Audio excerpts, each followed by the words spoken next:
Gold trusted gold buyers. మీరు తాకట్టు పెట్టిన బంగారాన్ని విడిపించి ఈ రోజు ఉన్న మార్కెట్ ధరకు కొనబడను. దాంట్లో మౌలానా మసూద్ అజర్ కుటుంబం చనిపోయారు. వాళ్ళ జనాజాలో మొత్తం ఆర్మీ బ్యాండ్ అంతా దిగింది, ఆర్మీ ఆఫీసర్ అందరు దిగారు. అక్కడ ఎవరు వెళ్తారు? ఎవరైనా చనిపోతే వాళ్ళ బంధువులే కదా వెళ్తారు. అంటే మనం ఎంత క్లియర్గా అర్థమైపోయింది అది. సో వాళ్ళకి వీళ్ళకి తేడా లేదు. అందుకని ఇప్పుడు డాక్టర్ని ఫిక్స్ చేసుకున్నాం.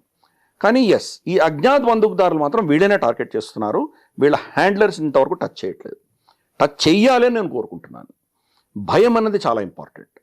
ఆపరేషన్స్ చేసేటప్పుడు మనం వాళ్ళని టార్గెట్ చేయకపోతే కనుక వీళ్ళని ఏం చేయలేం. ఇదే తప్పు మనం ఇజ్రాయెల్ చేసింది. ఇజ్రాయెల్ ఆపరేషన్స్ స్పెక్టాక్యులర్ ఆపరేషన్స్ చేయగలరు. టాక్టికల్, ఆపరేషనల్, వాళ్ళ ప్లానింగ్, ఎగ్జిక్యూషన్, వాళ్ళ ఇంటెలిజెన్స్ అసలు అన్బిలీవబుల్. నవభూత భవిష్యత్. ప్రపంచంలో ఏ ఇంటెలిజెన్స్ ఏజెన్సీ చేయని వాళ్ళు చేయగలిగారు. పేజర్ బాంబ్ ఏంటి అసలు ఎవరు ఇమాజిన్ కూడా చేయలేరు. ఎలా చేశారు వాళ్ళు? నస్రుల్లాని ఎలా చంపారు?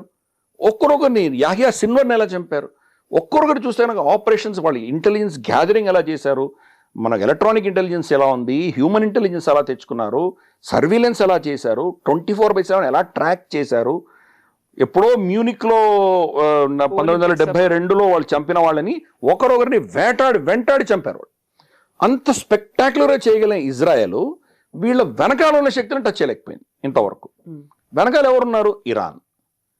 అందుకని ఈరోజు ఇరాన్తో యుద్ధం జరుగుతుంది. అక్కడ ఇరాన్ యుద్ధం కారణం ఏంటంటే వీళ్ళని ఎంతమంది చంపినా లాభం లేదు, వీళ్ళని సపోర్ట్ ఇస్తున్నటువంటి ఇరాన్ రెజీమ్ని మనం టచ్ చేయండి, వీళ్ళు ఇంకా పుడుతూనే ఉంటారు అని చెప్పి వాళ్ళు నిర్ణయించుకున్నారు. అఫ్కోర్స్ కంప్లీట్ అది ఫ్లాప్ అయింది, బెడిసి కొట్టింది వాళ్ళకు. అది వాళ్ళు ప్లానింగ్లో లోపం ఉందా, మిగతా అందరినీ కలుపుకొని వెళ్ళలేనందువల్ల ఇది అయిందా, అది పెద్ద చర్చ, దాన్ని వెళ్ళదలుచుకోలేదు నేను. బట్ ఆలోచన కరెక్ట్. ఈ హ్యాండ్లర్స్ ఎవరున్నారో వాళ్ళు టచ్ చేయాలి. ఫర్ ఇన్స్టెన్స్ ఇప్పుడు వీళ్ళని మన పహల్గామ్ దాడి కానీ, పుల్వామా కానీ, మన దేశంలో జరిగినటువంటి గోకుల్ చాట్, ఎక్కడెక్కడ జరిగాయో ఈ టెర్రరిస్ట్ అటాక్స్ జరిగినాయో, ముంబై బ్లాస్ట్లు, ఢిల్లీలో అయితే ప్రతి వారం జరిగేది, చాందినీ చౌక్, చాలా దగ్గర జరిగినాయి. సో ఇటువంటి వాళ్ళు ఎవరైతే వచ్చారో వాళ్ళని చంపుతున్నాం. కానీ వీళ్ళని ట్రైనింగ్ ఇచ్చి పంపించిన ఐఎస్ఐ ఆఫీసర్ తన కుటుంబము ఏదో పాపా జోన్స్కి తినడానికి వెళ్తే తిరిగి సురక్షితంగా రాలేము అన్నటువంటి భయం వాళ్ళలో ఉన్న రోజు ఇవి అవుతాయి. కల్పించలేకపోయాం ఎందుకంత భయాన్ని? మరి అది బహుశా మన ప్రభుత్వంలో ఉన్నటువంటి ఆలోచన. మనం వాళ్ళకి మనకు తేడా ఏంటి? అదొక టెర్రరిస్ట్ దేశం, మనం కూడా టెర్రరిస్ట్ దేశమే. ఆ దేశంలో టెర్రరిజం చేసుకుంటూ ఉందామా? కాబట్టి మనం ఒక బాధ్యత గల దేశము.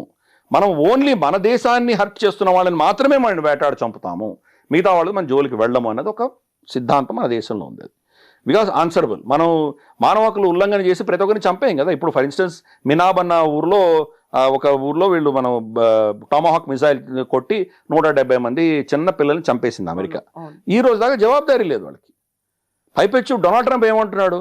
టామాహాక్ మిసైల్స్ అందరి దగ్గర ఉంది, ఇరానే వాడిని ఎత్తినేసుకొని ఉండొచ్చు అంటున్నాడు. సో మనం అటువంటి పని చేయం కదా. మనం ఒక రూల్ బేస్డ్ పద్ధతిలో వెళ్తాం మనం.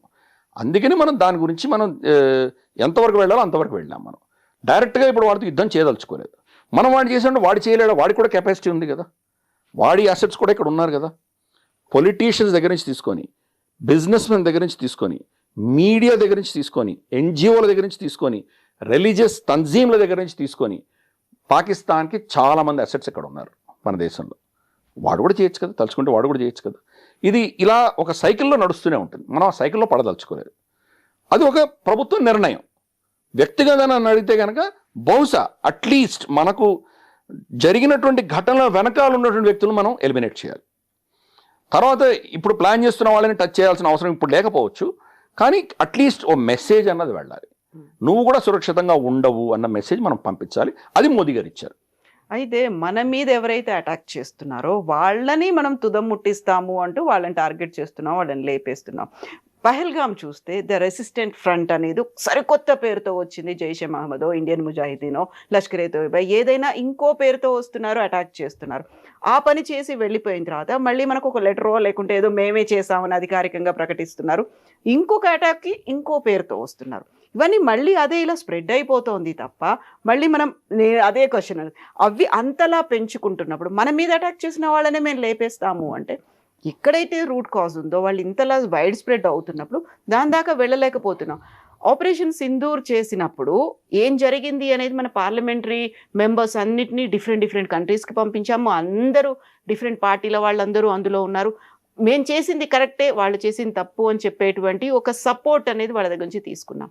బట్ అదే పని వీళ్ళు ఇంత చేస్తున్నారు, ఇన్నేళ్ల నుంచి మేము సఫర్ అవుతూ ఉన్నాము, వీళ్ళకి ఎవరు సపోర్ట్ ఇస్తున్నారో తెలుసు, ఎక్కడి నుంచి ఫండ్స్ వస్తున్నాయో తెలుసు, ఇన్ని ఉన్నప్పటికీ why we're not exposing them, why we're not taking action అనేది. 2 అంశాలు. Why are we not exposing, why are we not taking action, we're exposing them.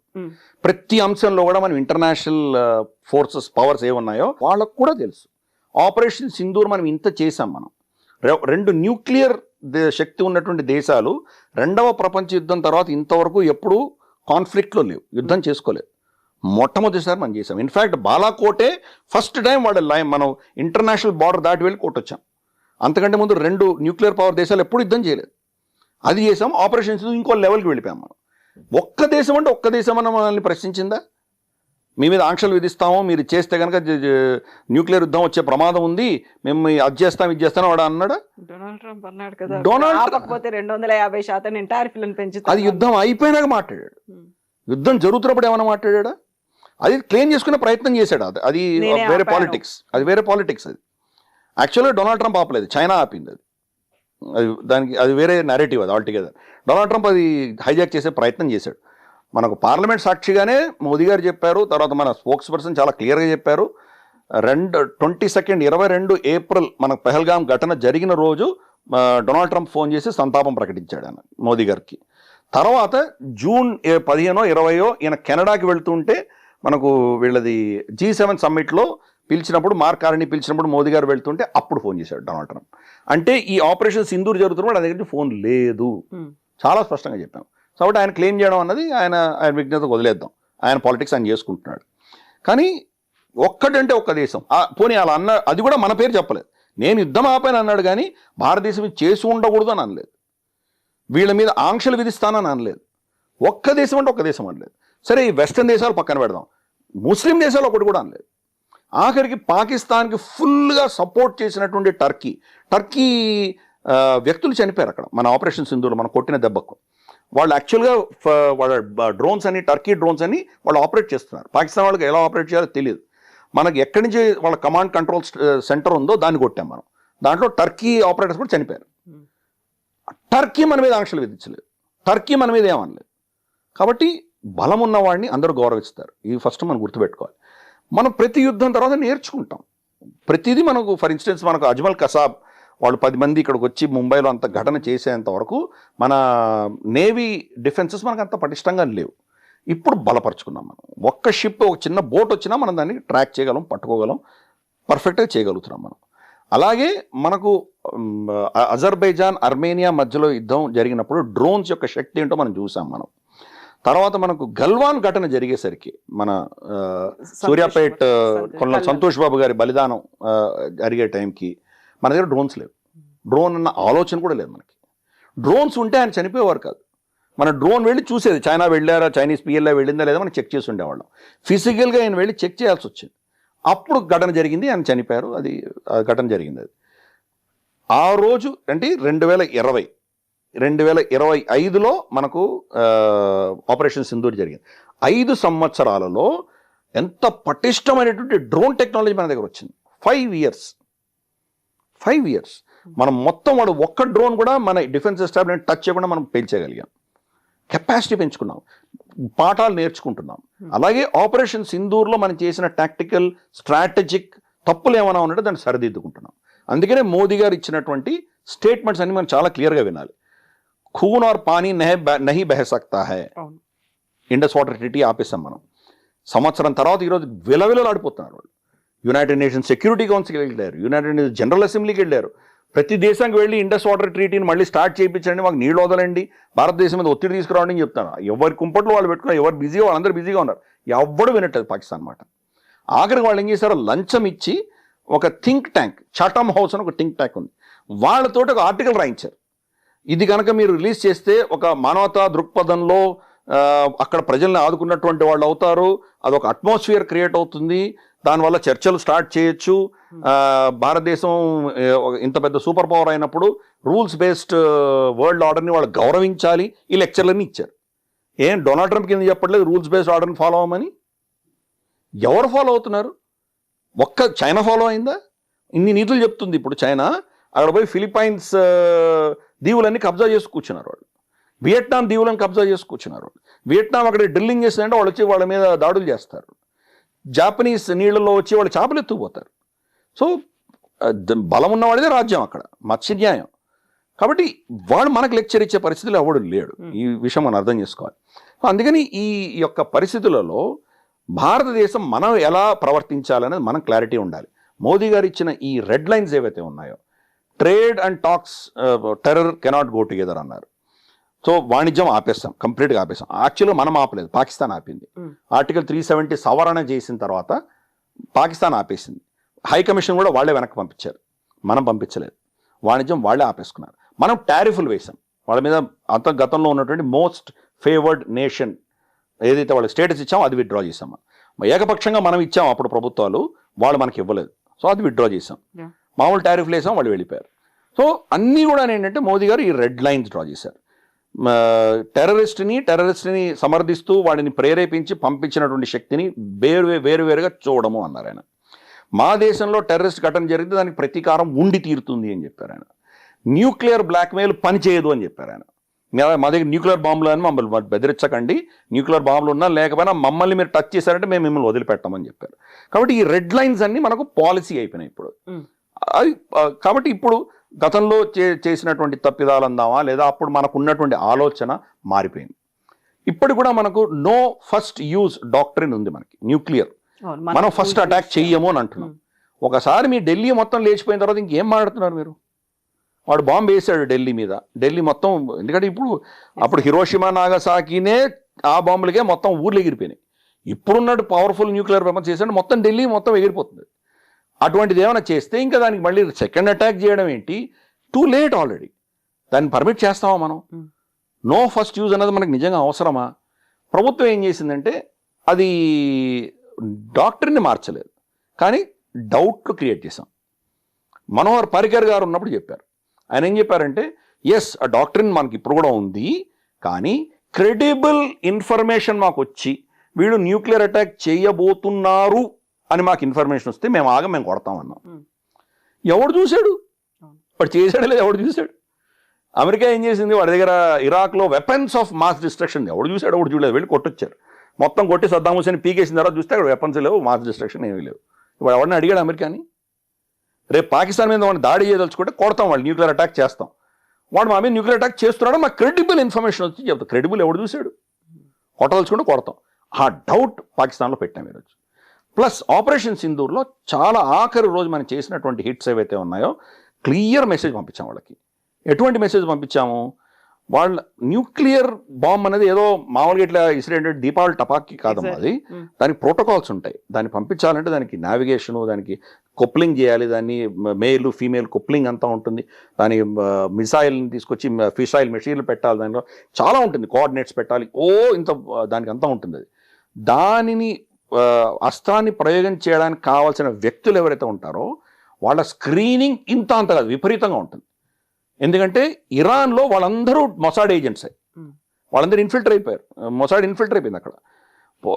కింద భూమిలో 7వ అంతస్తులో దాచిపెట్టిన మిసైల్స్ అన్ని, మిసైల్ మెటీరియల్ అన్నీ కూడాను ఇజ్రాయెల్ పేల్చేసింది. ఆ టైల్స్ అంటే ఆ కన్స్ట్రక్షన్ జరుగుతున్నప్పుడు టైల్స్ ఏదైతే వేశారో టైల్స్లో బాంబులు పెట్టారు. ఎంత ఇన్ఫిల్టర్ అయింది అది. కాబట్టి పాకిస్తాన్లో వీళ్ళని అందరినీ ఎంత స్క్రీనింగ్ చేస్తుంటే వాళ్ళని నియమించి ఉండాలి. వాళ్ళని చంపాం మనం. నూర్ ఖాన్ ఎయిర్ బేస్లో ఎగ్జాక్ట్గా ఆ బిల్డింగ్ని కొట్టాం. ఆ బిల్డింగ్లో వాళ్ళు కింద సెల్లర్లో ఉన్నారు. పైనుంచి కొడితే ఈ ఇంపాక్ట్కి లోపల కూడా పడి అందరూ చచ్చిపోయారు. అంటే ఈరోజు వాళ్ళు మన మీద న్యూక్లియర్ అటాక్ చేయాలన్నా చేయగలిగినటువంటి ప్రోటోకాల్స్ ఉన్నటువంటి అనుభవం ఉన్నటువంటి వ్యక్తులు లేరు పాకిస్తాన్లో ఈరోజు. అది కొట్టాం మనం. అంటే ఏం మెసేజ్ ఇచ్చాం? డోంట్ ఈవెన్ థింక్, మా మీద కొట్టే ప్రయత్నం కూడా చేయకు. 2 కైరానా హిల్స్ లోపల సొరంగంలో తోవి వాళ్ళు అక్కడ పెట్టుకున్నారు. వాళ్ళు మనం ఏం చేసాము? న్యూక్లియర్ మెటీరియల్ని టచ్ చేయలేదు, అక్కడికి వెళ్ళే దారిని కొట్టేసాం మనం. మొత్తం దారి ఇప్పుడు లోపల ఉన్నాయి, మిసైల్స్ ఉన్నాయి. ఎలా వెళ్తారు మీరు? ఆ రోడ్డు మొత్తం పెళ్ళ ఎగిరిపోయింది. ఎలా వెళ్తారు మీరు? మెసేజ్ పంపించాం వాళ్ళకి. ఏం మెసేజ్ పంపించాము? నీ దగ్గర ఏ న్యూక్లియర్ వెపన్స్ ఉన్నాయో తెలుసు, నువ్వు మా మీద న్యూక్లియర్ దాడి చేసే కెపాసిటీని మేము క్షీణిస్తున్నాము. కాబట్టి ఖబర్దార్, ఒక రోజులో గంటన్నరలో మేము ఇన్ని చేయగలిగామంటే సుదీర్ఘంగా యుద్ధం జరిగితే మేము ఏం చేయగలం గుర్తుపెట్టుకో.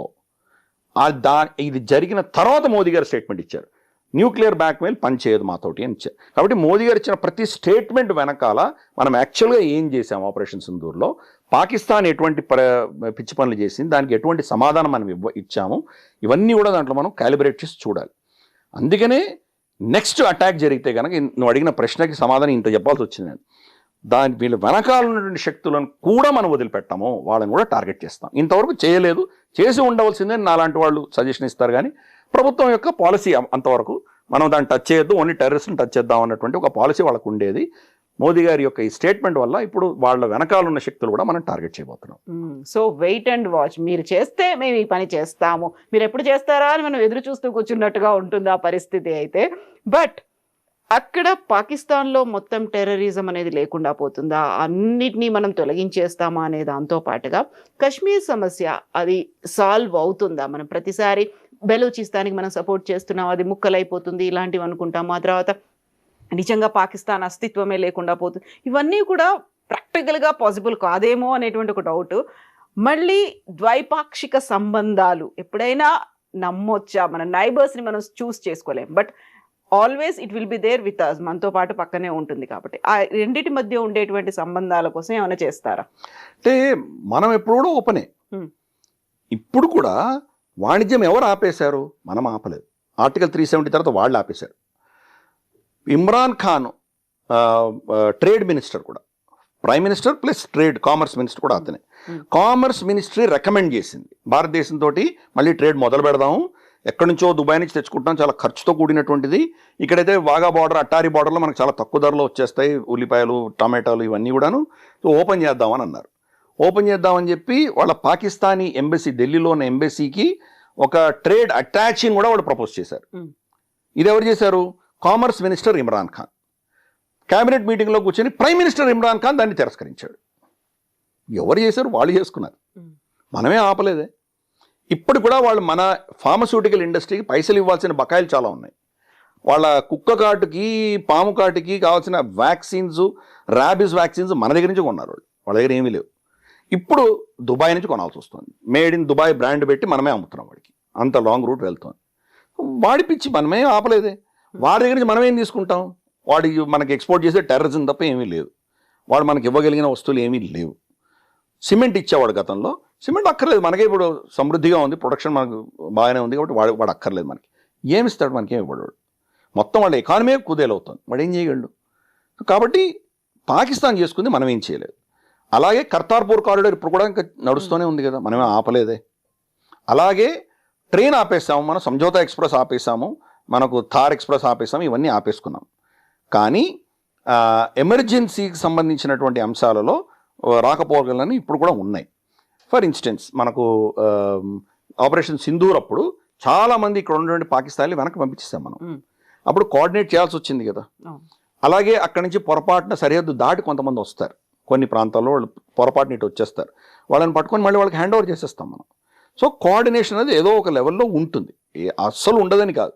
కానీ ఎంత ఉండాలో అంతే పెట్టుకుంటాం, బేర్ మినిమం పెట్టుకుంటున్నాం, అంతకుమించి మనం వెళ్ళట్లేదు. మనం అంతకంటే పైన కొన్ని చర్చలు జరగాలి అంటే కనుక వాళ్ళలో మార్పు వచ్చేంతవరకు మనం ఏం చేయలేం. వాళ్ళు చైనా, అమెరికా ఇద్దరి యొక్క పైసలు తీసుకొని భారతదేశాన్ని కంట్రోల్ చేయడానికి పాకిస్తాన్ వాడుకుంటున్నాయి రెండు శక్తులు. కాబట్టి వాళ్ళ అజెండాను ముందు తీసుకెడుతున్నాయి. నిజంగా పెహల్గాంలో మన మీద దాడి చేయాల్సిన అవసరం కానీ, శక్తి కానీ, అటువంటి చేస్తే దాని పరిణామాలు ఎలా ఉంటాయో వాళ్ళకి పాకిస్తాన్కి తెలిసినా కానీ చేశారు. ఎందుకు చేశారు అంటే కనుక అది చైనా యొక్క ప్రోద్బలంతో చేశారు. చైనాకు అవసరం ఏమొచ్చిందంటే చైనా నుంచి ఫ్యాక్టరీలు, కంపెనీలు అన్నీ భారతదేశంకి వెళ్ళిపోతున్నాయి. మనకి యాపిల్ చూసాం ప్రొడక్షన్ ఎలా వచ్చింది ఇక్కడ. ఈరోజు చైనాలో ప్రొడ్యూస్ అయ్యే యాపిల్స్ చైనాలో మాత్రమే అమ్ముడుపోతాయి, చైనా నుంచి ఎక్స్పోర్ట్ అవ్వట్లేదు. ఈరోజు అమెరికాలో వచ్చే ఫోన్స్ అని భారతదేశం నుంచి ఎక్స్పోర్ట్ అవుతున్నాయి. వాళ్ళ ఎకానమీ ఏమవుతుంది? చైనా స్టోరీ ఏమవుతుంది? అది ఇదే కానీ ఎగ్జోడస్ మొదలొచ్చి అందరు భారతదేశంకి వచ్చేస్తే పరిస్థితి ఏమవుతుంది? కాబట్టి భారతదేశపు సక్సెస్ స్టోరీని ఆపాలి వాళ్ళు, ఏదో ఒక ఘటన చేయాలి. ఇది ఇన్సెక్యూర్, సేఫ్ కాదు అని ప్రూవ్ చేయాలి. పాకిస్తాన్ వాడుకున్నారు వాళ్ళు, దానికి వాళ్ళు పైసలు ఇచ్చారు.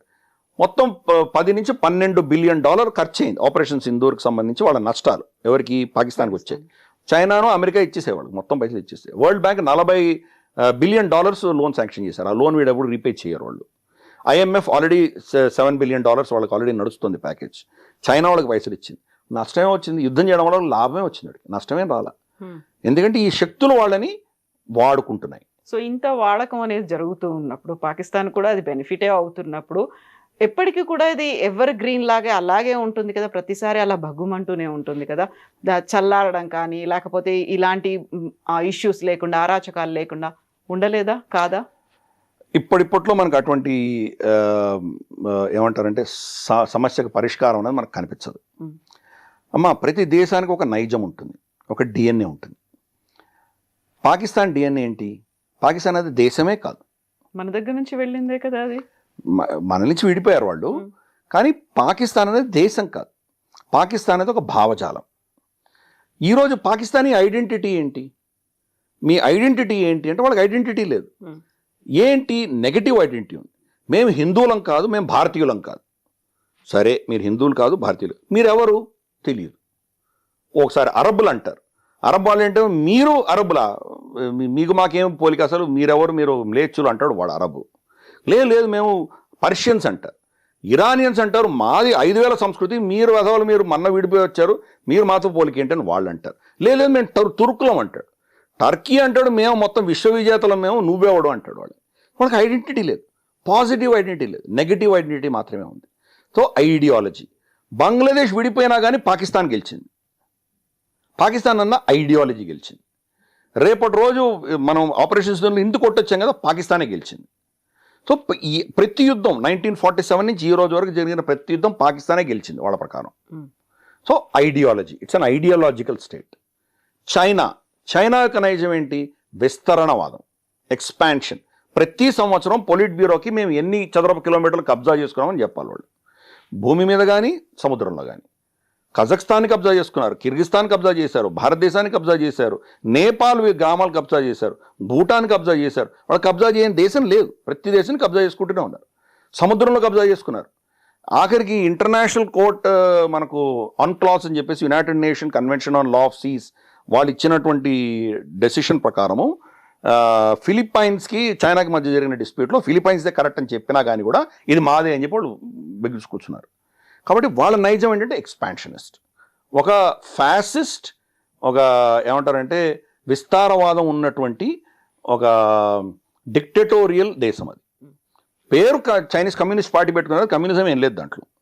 ఇన్ఫ్యాక్ట్ కమ్యూనిజంలో ఉండవలసింది పెన్షన్లు ఇవ్వడము, రిటైర్ అయిన తర్వాత వాళ్ళకి కావాల్సిన సోషల్ సెక్యూరిటీ ఏమీ లేదు చైనాలో.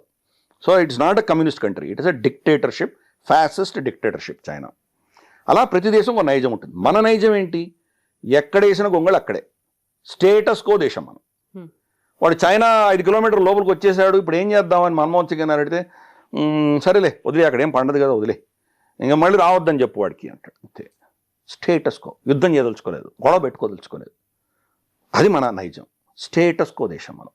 అది మారుతోంది, ఇప్పుడు క్రమేపీ మారుతోంది. అందుకనే మోదీ వచ్చేసరికి సర్జికల్ స్ట్రైక్ చేయగానే చిదంబరం ఏమన్నాడు, మేము చాలా చేసాం సర్జికల్ స్ట్రైక్ అన్నాడు. ఎందుకు చెప్పలేదు నువ్వు? మరి ఈయన చేశానని చెప్పాడు, నువ్వు చేశానంటున్నావు, మరి చెప్పలేదు.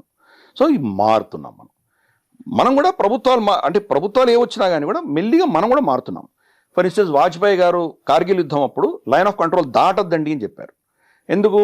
పిచ్చివాడికి కోతి లాంటి వాడు, వాడి దగ్గర రాయి ఉంది, న్యూక్లియర్ బాంబు ఉంది, వాడు ఏమైనా చేయొచ్చాడు, మన లైన్ ఆఫ్ కంట్రోల్ దాటకుండా యుద్ధం చేయండి అన్నాడు. లైన్ ఆఫ్ కంట్రోల్ దాటకుండా యుద్ధం చేసేసరికి మనం వందలాది మంది మన సైనికులు చనిపోయారు. అదే దాటి ఉంటే, ఇలాంటి కొండ ఉందమ్మా, కొండ పైన వాడు ఉన్నాడు, మనం ఇక్కడి నుంచి ఎక్కుతున్నాం, ఎక్కేవాడికి కనిపిస్తాడు, పైన ఉన్నవాడు 10 మందిని హ్యాండిల్ చేయొచ్చు, వెనక నుంచి వాడికి ఫుడ్, ఆహారము, నీళ్లు, వెపన్స్ అన్నీ వస్తున్నాయి వాడికి. ఇక్కడ వెనకాల కొట్టామంటే ఆ నీళ్లు లేక చచ్చిపోతాడు వాడు అక్కడే.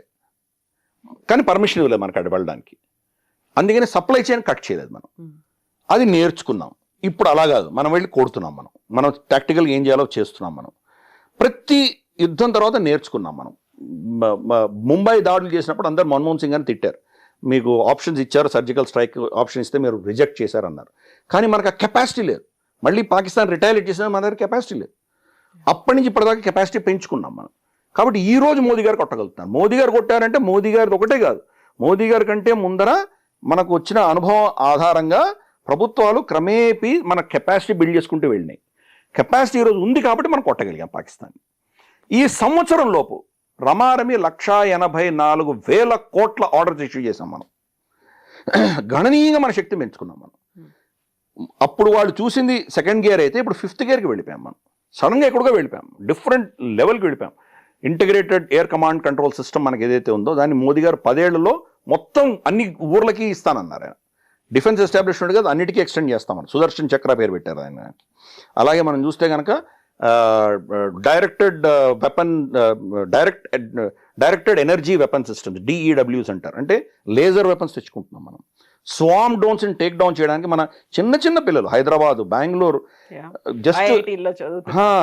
జస్ట్ మామూలు ఇంజనీరింగ్ కాలేజ్ చదువు బయటకు వచ్చిన వాళ్ళు అద్భుతాలు సృష్టిస్తున్నారు. మొత్తం ఎకో సిస్టమ్ డెవలప్ అవుతుంది మన దగ్గర. మనకు ఘాతక్ వాడికి బైరాట్కర్కి ధీటుగా మనం ఘాతక్ తయారు చేసుకున్నాం, ఎన్నో చేస్తున్నాం. బ్రహ్మోస్ ఎన్నో వర్షన్స్ తీసుకొచ్చాం మనం, హైపర్సానిక్ మిసైల్స్ తెచ్చుకున్నాం. సంవత్సరంలో ఎన్ని మార్పులు వచ్చాయి మనం. సో మన శక్తి పెంచుకున్నాం.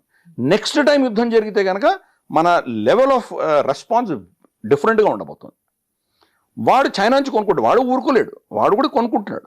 నిన్ననే అనౌన్స్ అయినటువంటి ఇన్ఫర్మేషన్ ఏంటంటే Chinese air to air beyond visual range BVRAM అంటారు, beyond visual range air to air missile. అది మన మీద ఫైర్ చేశారు వాళ్ళు. ఫైర్ చేస్తే మనకు ఏమీ డ్యామేజ్ అవ్వలేదు. ఆ మిజైల్స్ అన్నీ కూడా మన భూభాగంలో పడిపోయేవన్నీ. వాటిని రివర్స్ ఇంజనీరింగ్ చేసాం మనం. రివర్స్ ఇంజనీరింగ్ చేసి దాంట్లో టెక్నాలజీ అంతా మనం నేర్చేసుకున్నాం మనం. కాబట్టి ఈరోజు చైనా టెక్నాలజీ అస్త్రాల మీద ఉపయోగిస్తే దాన్ని ఎలా కౌంటర్ చేయాలో మనకు మొత్తం మన సుఖాయిల్లో కానీ మన రఫైల్స్లో కానీ మిగ్గులు, మిరాజులు, అన్ని తేజస్ అన్నిట్లో పెట్టేసుకుంటున్నాం మనం. కాబట్టి కౌంటర్ చేయగలుగుతున్నాం. అంటే మనకు ఫ్రీగా ఇచ్చాడు వాడు, వచ్చి మన దగ్గర పడింది, మనం హ్యాపీగా దాన్ని రివర్స్ ఇంజనీరింగ్ చేసాం. ఈ టెక్నాలజీ బహుశా జపాన్ కూడా ఇచ్చాం మనం, ఎందుకంటే జపాన్ కూడా అవసరం కాబట్టి. ఇది మన దగ్గర చేయగలిగింది. సో మన శక్తి పెంచుకుంటున్నాం. నెక్స్ట్ అటాక్ వచ్చేసరికి ఏమవుతుంది, it will B shock again. అసలు ఆపరేషన్ సింధూర్లోనే భారతదేశం దగ్గర ఇంత డిఫెన్సివ్ కేపబిలిటీ ఉందా అని అందరూ స్టన్ అయ్యారు. మనం ఈరోజు గల్ఫ్లో చూసాం మనకు UAE కానీ ఖతార్ కానీ మనకు ఇజ్రాయెల్ మీద కానీ ఇన్ని డ్రోన్స్ మిజైల్స్ పడుతుంటే దాంట్లో 90% 95% ఆపగలిగారు, 5% ఆపలేకపోయారు. దానివల్ల నష్టాలు వచ్చేవాడు, చాలా విపరీతం నష్టపోయారు వాళ్ళు. మన దగ్గర ఒక్క అసెట్ టచ్ చేయలేకపోయారు వాళ్ళు. ఒక్క డ్రోన్ కానీ ఒక్క మిజైల్ కానీ మనల్ని ఏమి స్క్రాచ్ కూడా అవ్వలేదు. అంత పర్ఫెక్ట్గా డిఫెన్స్ ఎలా చేయగలిగాం మనం. సంవత్సరంలో ఇంకెంత దగ్గర వెళ్ళాం మనం. ఎటువంటి ప్రోటోకాల్స్ పెట్టుకున్నాం, ఎటువంటి టెక్నాలజీ తీసుకొచ్చాం మనం.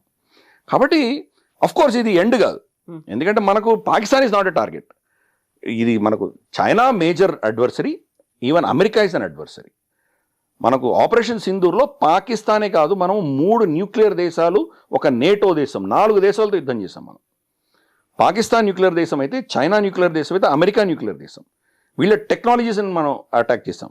F-16 ఎవరు ఇచ్చారు వాడికి, రెడార్స్ ఎవరు ఇచ్చారు వాడికి AMRAAMs ఎవరు ఇచ్చారు వాడికి, అమెరికా ఇచ్చింది వాడికి. వాటిని కొట్టాం మనం. చైనీస్ JF-17, JF-10C వీటిని కొట్టాం. HQ-9ని కొట్టాం మనం. చైనీస్ టెక్నాలజీ వచ్చాం. బైరాట్కర్ దగ్గర నుంచి తీసుకొని అన్ని డ్రోన్స్ టర్కీ సప్లై చేసింది, వాళ్ళని కొట్టాం మనం.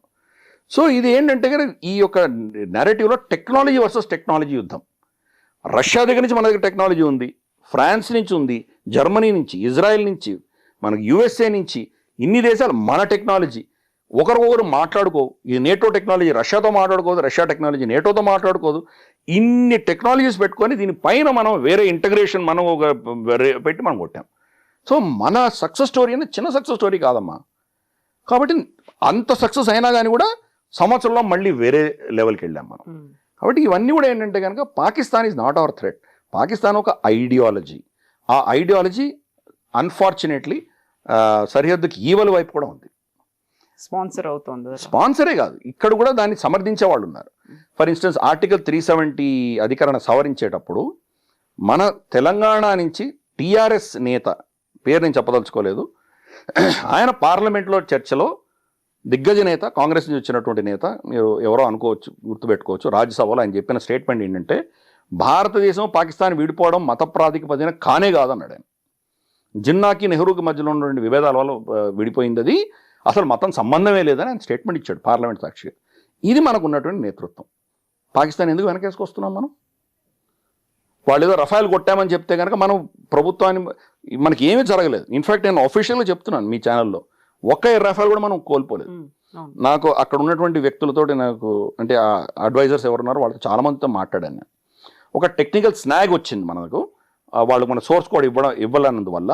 కానీ ఒక స్టేట్మెంట్ గుర్తుపెట్టుకోవాలి, ఎయిర్ మార్షల్ భారతి గారు ఏం చెప్పారంటే, we have accounted for all pilots అన్నారు ఆయన.